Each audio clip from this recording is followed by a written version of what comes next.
Penegakan Hukum Terpadu atau Gakumdu menetapkan calon wali kota Palopo Trisal Tahir sebagai tersangka. Adapun Trisal Tahir ditetapkan sebagai tersangka atas dugaan ijazah palsu yang digunakan Trisal Tahir saat mendaftar ke KPU Palopo. Penetapan tersangka tersebut usai gelar perkara yang dilakukan oleh Gakumdu Palopo. Untuk informasi selengkapnya akan disampaikan langsung oleh rekan wartawan Tribun Tibur.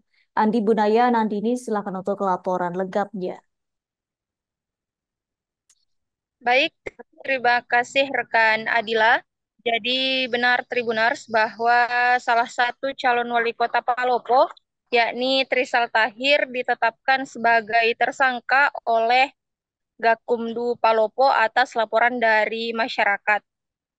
Sebelumnya, pasangan calon wali kota Palopo, yakni Trisal Tahir dan Ahmad Syarifuddin, dinyatakan tidak memenuhi syarat atau TMS administrasi. Kemudian paslon usungan Gerindra, Demokrat, dan juga PKB tersebut mengajukan permohonan sengketa pemilu ke Bawaslu Palopo. Setelah menerima permohonan sengketa tersebut, Tribunars, Bawaslu kemudian melakukan mediasi antara Trisal Ahmad selaku pemohon dan KPU Palopo selaku termohon. Bawaslu Palopo kemudian mengeluarkan rekomendasi berdasarkan hasil kesepakatan pada saat mediasi. Rekomendasi tersebut harus dilaksanakan oleh pelapor dan juga terlapor, dalam hal ini KPU Palopo. Setelah melaksanakan rekomendasi dari Bawaslu, pihak KPU Palopo kemudian menyatakan pasangan Trisal Ahmad memenuhi syarat dan dapat melanjutkan pertarungan pada Pilkada serentak 2024. Dan setelah itu, salah seorang masyarakat Palopo yang bernama Sulaiman melaporkan Trisal Tahir dan 3 komisioner KPU Palopo ke Bawaslu terkait keabsahan ijazah paket C yang digunakan oleh Trisal Tahir. Ia melaporkan Trisal Tahir sebagai pemilik ijazah dan 3 komisioner KPU Palopo, yakni Irwandi Jumadin, Abbas Johan, dan juga Muhatsir, selaku pihak yang menandatangani surat keputusan yang menyatakan bahwa Trisal Ahmad memenuhi syarat untuk menjadi kontestan pada Pilkada Palopo 2024. Sejumlah bukti kemudian dibawa oleh Sulaiman selaku pelapor saat melapor ke Bawaslu Palopo. Di antaranya surat Dinas Pendidikan DKI Jakarta, Kemendikbudristek, Direktorat Pendidikan Masyarakat dan Pendidikan Khusus, serta Badan Standar Kurikulum dan Asesmen Pendidikan Pusat yang tidak mengakui ijazah paket C milik Trisal. Ketua Bawaslu Palopo kemudian mengatakan bahwa Gakumdu telah melakukan pembahasan pertama dan kedua hingga melakukan proses penyidikan yang berlangsung sekitar 14 hari. Ia juga menyatakan bahwa penyidik telah melakukan gelar perkara dan menetapkan status tersangka kepada Trisal Tahir, Irwandi Jumadin, Abbas Johan, dan juga Muhatsir.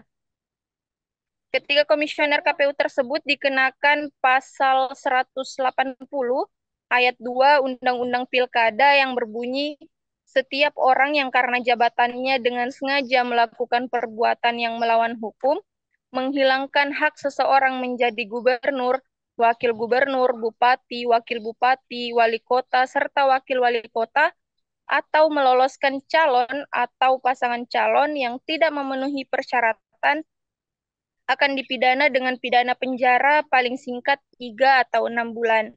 Sementara Trisal Tahir selaku pemilik ijazah dikenakan pasal 184 yang berbunyi setiap orang yang dengan sengaja memberikan keterangan yang tidak benar atau menggunakan surat palsu seolah-olah sebagai surat yang sah tentang suatu hal yang diperlukan bagi persyaratan untuk menjadi gubernur, wakil gubernur, bupati, wakil bupati, wali kota, dan wakil wali kota akan dipidana dengan pidana penjara paling singkat 36 bulan dan paling lama 72 bulan atau denda 36 juta dan paling banyak 72 juta rupiah.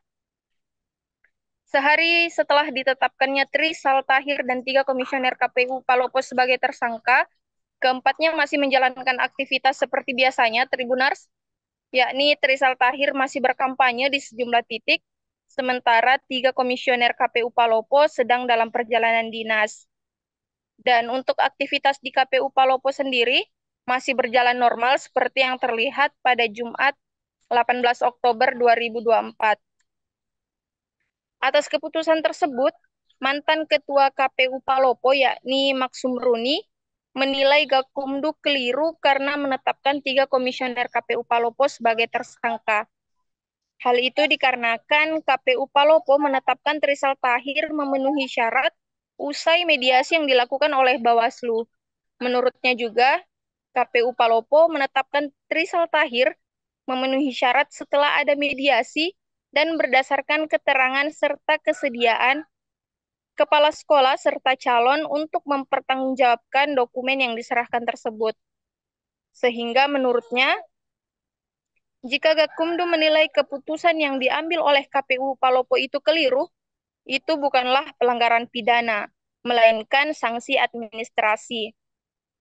Ia juga mengatakan bahwa Bawaslu tidak boleh lepas tangan dalam permasalahan tersebut karena keputusan yang diambil oleh KPU merupakan hasil mediasi yang dilakukan oleh Bawaslu Palopo.